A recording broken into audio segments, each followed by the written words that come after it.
Shauri la Father Kitima nililitolea taarifa hatua ya awali, na mnakumbuka Father alikuwa katika hospitali kwa matibabu na ili mfumo wa kisheria wa watu waliotuhumiwa ufanye kazi, ni jukumu la kisheria kuhakikisha kwamba tunapata maelezo ya ndugu yetu Father Kitima kimaandishi. Sasa kipindi kile ilikuwa sio busara, na tulijaribu kwenda mara kadhaa, mtu akiwa bado katika mazingira magumu ya kuumwa, huwezi ukaanza kutumia approach ya kwamba nataka maelezo. Kwa hiyo atakapotulia, tukapata maelezo ya kimaandishi ambayo yataingia kwenye mafaili ili yaende kwenye ofisi ya mashtaka, na ndio mfumo wa kisheria, basi tutazidi kutoa taarifa kuhusiana na shauri hilo.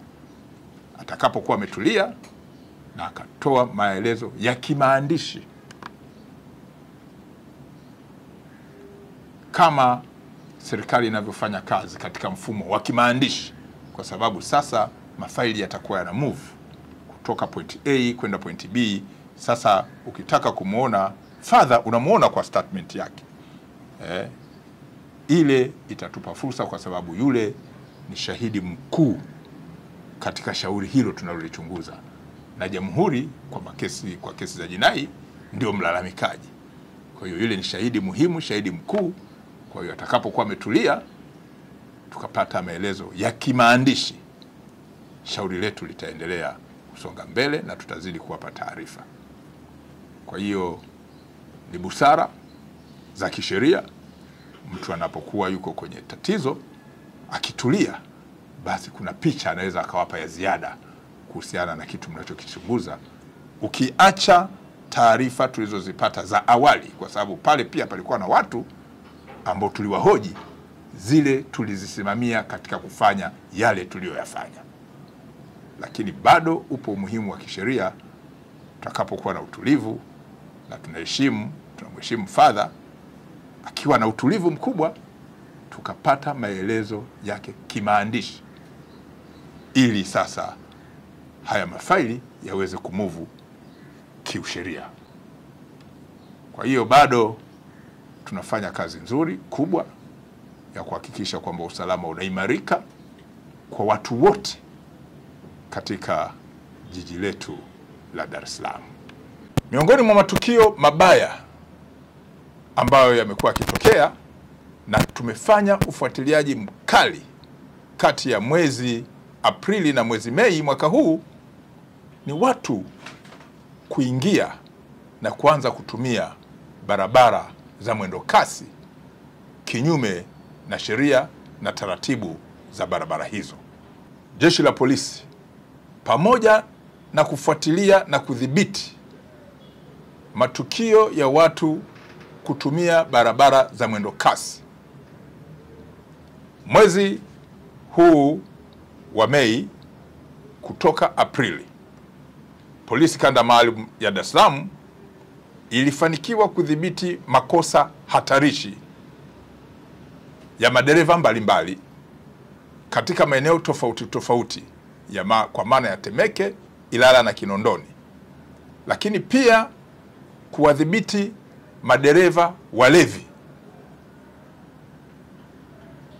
pamoja na wale wanaotumia barabara za mwendo kasi.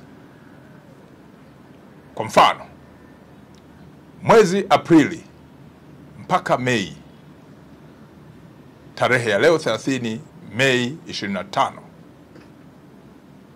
jumla ya madereva wa magari na pikipiki za magurudumu matatu, yani bajaji, waliokamatwa kwa kutumia barabara za mwendo kasi pamoja na kukiuka sheria za barabarani, jumla ya madereva 289 walikamatwa. Pikipiki bodaboda 61, bajaji 65, magari ya serikali 35 na magari binafsi 123. Hiyo ni idadi ya magari ambayo yalikamatwa kwa kupita kwenye barabara za mwendo kasi kinyume na sheria. Madereva hawa walichukuliwa hatua kali mbalimbali za kisheria, na miongoni mwao 41 walionywa vikali. Aidha, tunapenda kuwajulisha wananchi kuwa chini ya kifungu cha 45 na kifungu cha 46A, vyote vifungu hivi vya sheria ya usalama barabarani sura ya 168 ambayo imerekebishwa mwaka 2002, vifungu hivi vinakataza dereva kutumia kilevi na kuendesha chombo cha moto. Kifungu hiki cha sheria ya usalama barabarani ambacho nimekitaja na kingine vinavyosomeka vyote kwa pamoja ambavyo vifanyiwa marekebisho mwaka 2002 vinakataza dereva kuendesha chombo cha moto huku akiwa ametumia kilevi. Na katika mazingira hayo, madereva 19 kwenye hii miezi miwili ambayo nimeitaja, walevi, walikamatwa. Kwa maana magari madogo unaruhusiwa kunywa, lakini usizidishe milligrams 0.8. Kwa hiyo tulifanya ufuatiliaji wa dharura na kufanikiwa kukamata madereva walevi wilaya ya Kinondoni 18 na Ilala 1. Magari makubwa hauruhusiwi kunywa hata miligram 0.1.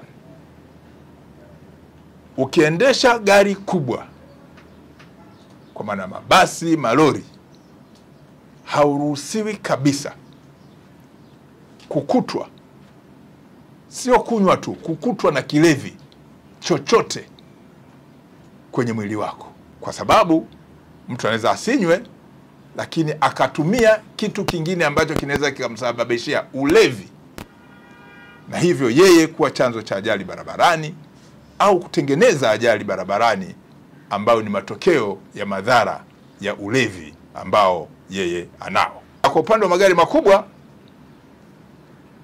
madereva 3 wakiwa na magari 3 walikamatwa kwa kukutwa na kilevi.